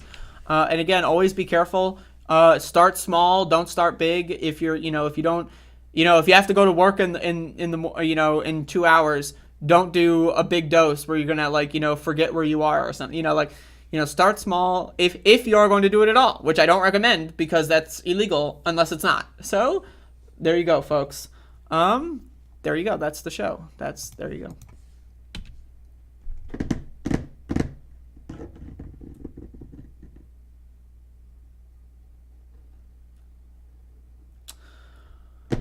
Folks, what I recommend, again, is to go to a city where, they just happen to not be illegal. I'm just recommending that. Just throwing that out there as an idea. It's a possible idea. If there's like a list of cities that exist, you can look it up, right? And you could just go there, right? You can just go to those places. And you can just live there if you want. I'll just read you the list, right? There's a good list. Hold up, there's a list here.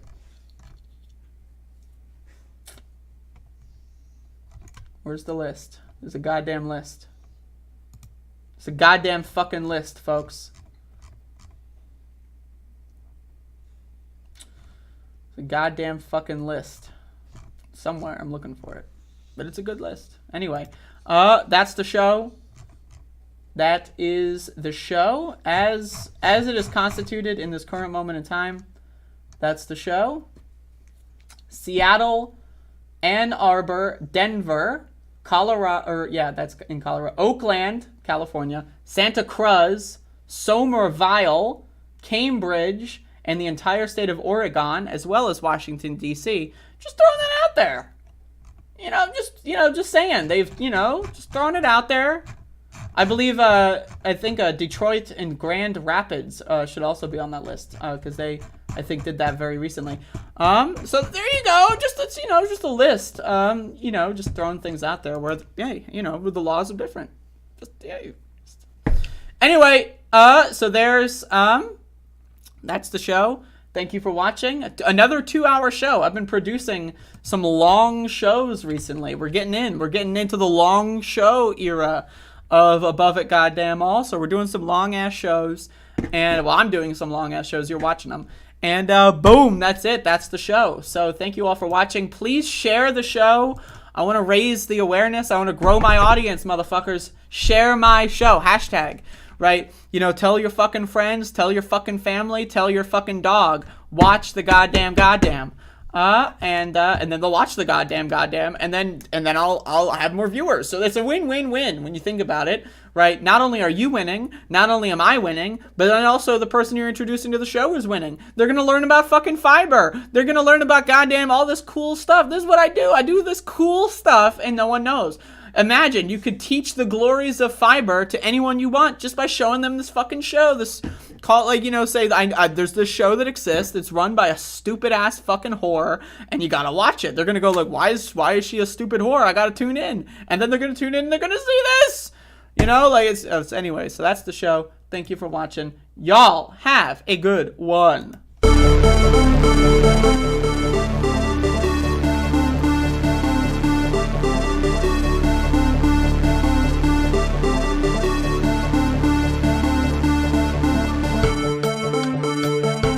The world is actually a small piece of the universe. The world is actually a small piece of the universe, right?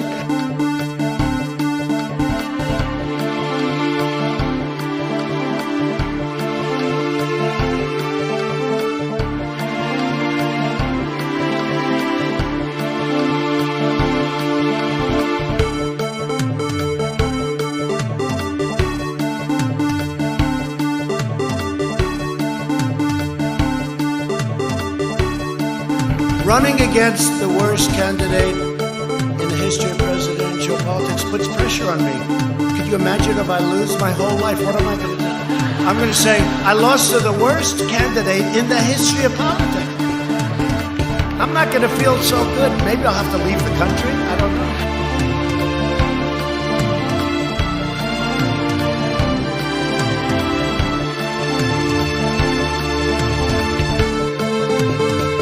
In case you don't know, and you haven't seen the latest polls, the American people hold the President of the United States in contempt. They hold this institution in contempt. They hold the Republican Party in contempt. They hold the Democratic Party in contempt.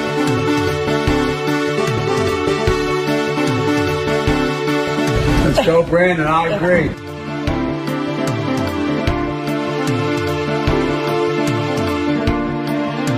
I liked beer. I still like beer. But I did not drink beer to the point of blacking out.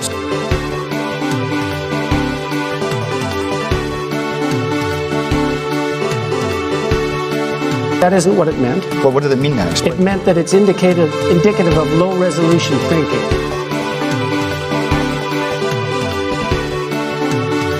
It is time for us to do what we have been doing, and that time is every day. Every day it is time for us to agree.